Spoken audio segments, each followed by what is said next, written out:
Hey, I'm Ken. Welcome to Design at Scale. Have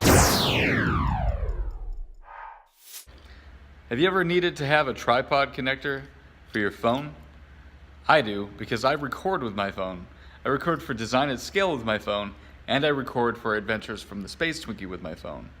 Well, I get sick of holding my phone with my hands because you get a lot of this. I'm not exactly a gimbal here, but with a tripod, such as the one in front of me, and the one we designed last time. And this is the new iPhone tripod connector for my GoPro tripod. Let's get that off the print bed and we'll see what it looks like.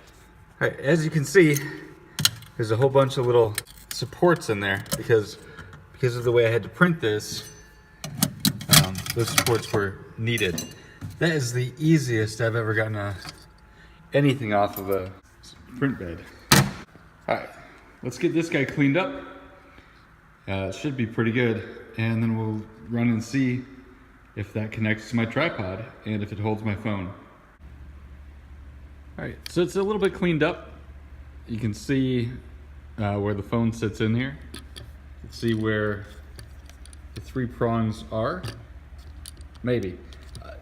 When I scaled this up to print on the 3D printer I was using, these prongs got a little thick. I may have to go back and sand them down a little bit. But it works. It didn't break off the prongs for the original tripod. And that's the original thickness. It's not too far off. And when I set the camera into the tripod, it is really stable.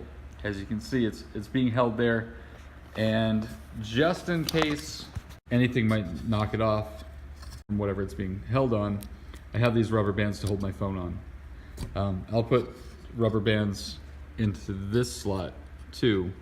But the hole through here gives me some space to touch the screen.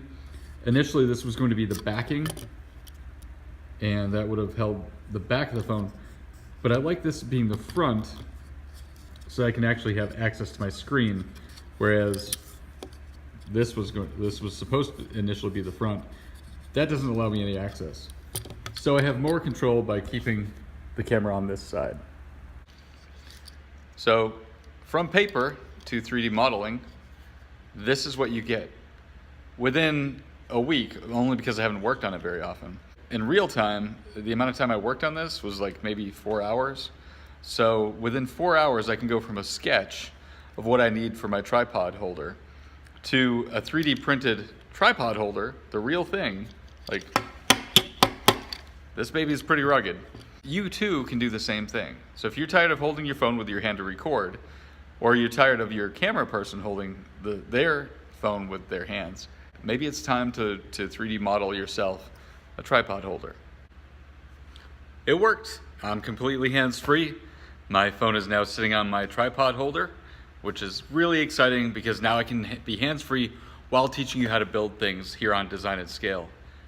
Next up, I'd like to interview Mr. Chris Beyerle, who is the GTT teacher here at Fisher Middle School in Greenville. He'll be happy to explain to us how 3D printing actually works.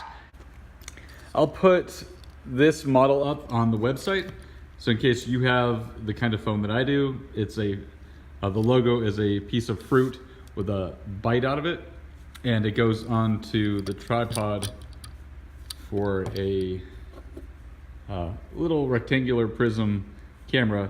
I'm not saying the names of any of these because I'm not being sponsored yet. So I'll put that up if you have that phone and this tripod connector.